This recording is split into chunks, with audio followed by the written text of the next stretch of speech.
Что такое гражданское общество? Гражданское общество означает действенный государственный сектор, сильный бизнес-сектор и активное гражданское общество. Как показывает мировой опыт, когда все три сектора хорошо взаимодействуют между собой, получается высокоэффективное демократическое государство. Там же, где в отношениях трех секторов доминирует государственный сектор, государство становится бюрократическим, равнодушным к правам и интересам граждан. Существует угроза сращения целей и функций государства и бизнеса. Тем самым не учитываются интересы граждан. Каким образом организации гражданского общества вносят вклад в принятие общественно значимых решений? Организации гражданского общества собирают потребности граждан и распространяют взгляды и мнения граждан.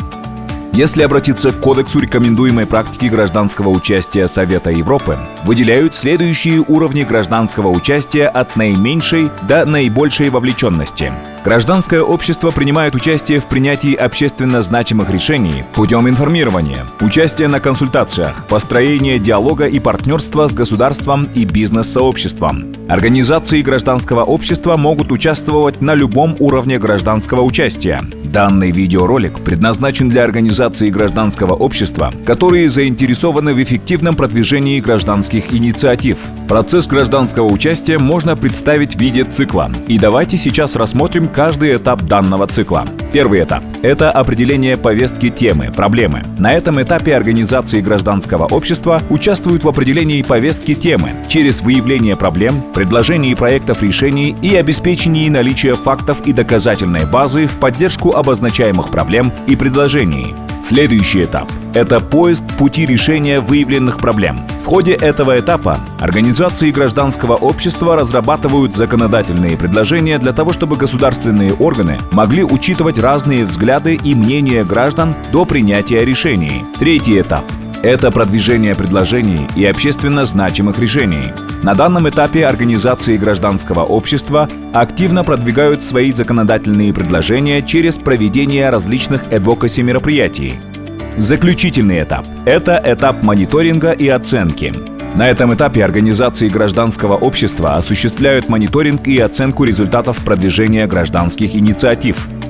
Организации гражданского общества могут принимать участие на любом из этих этапов процесса принятия общественно важных решений для того, чтобы донести мнение граждан до государства.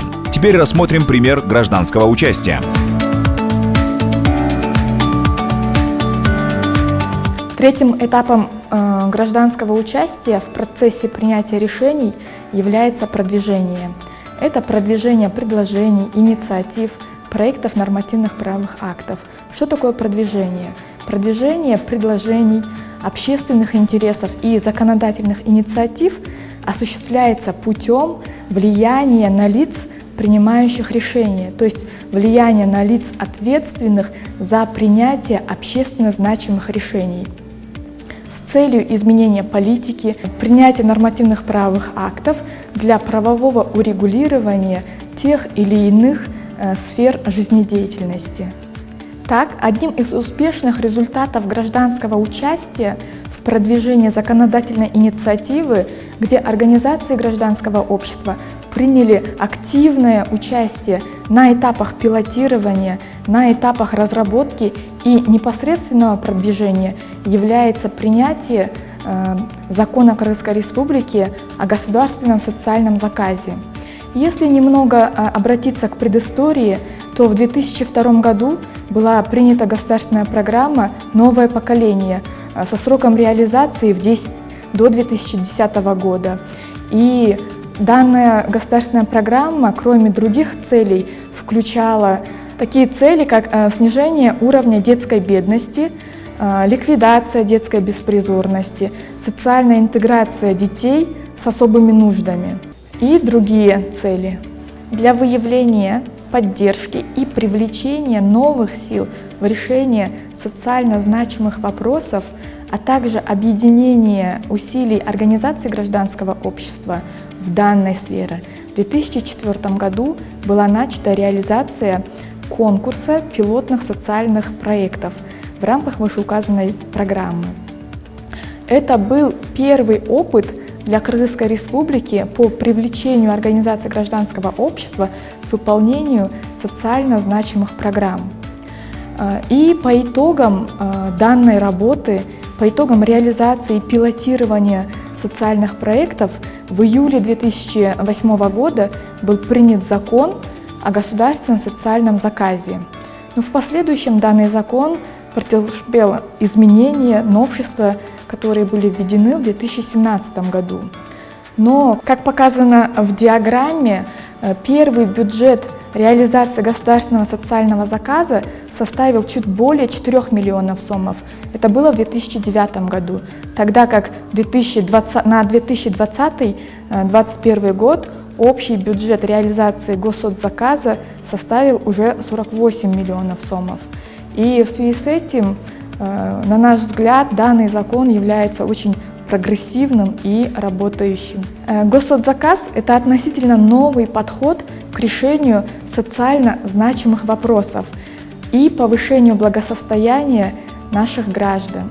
Если раньше государство достигало общественно полезной цели только путем использования традиционных методов, через инструменты, которые к нам перешли с советских времен, то есть путем создания государственных учреждений и организаций, с наделением этих организаций персоналов, помещениями, с постоянным финансированием из государственного бюджета, то после внедрения госсоцзаказа у государства появились новые дополнительные механизмы для обеспечения социальной защиты путем закупки социальных услуг для населения на конкурсной основе. И эти услуги зачастую предоставляются организациями гражданского общества. Для реализации социальных программ, проектов организации гражданского общества сегодня способны привлекать дополнительные ресурсы сверхгосударственных фондов и могут также помогать в расширении доступа нуждающихся к социальным услугам и ввиду наличия реальной потребности в этих услугах. На наш взгляд, необходимо и дальше способствовать развитию тесного сотрудничества между государственными органами и организациями гражданского общества в решении социально значимых вопросов. И как раз-таки реализация государственного социального заказа является одним из действенных механизмов данного сотрудничества. Какие инструменты были при этом использованы по продвижению законодательной инициативы? Во-первых, были использованы круглые столы, то есть различные общественные площадки по обмену мнениями, поиску и выработке путей общественно значимых и наиболее часто встречающихся вопросов. Также были использованы участие организаций гражданского общества в рабочих группах, в различных комиссиях, путем осуществления посреднических услуг, путем медиации, внесения вклада в правовую реформу и проведения advocacy-кампаний. А также одним из инструментов, который был активно использован, это проведение общественных слушаний.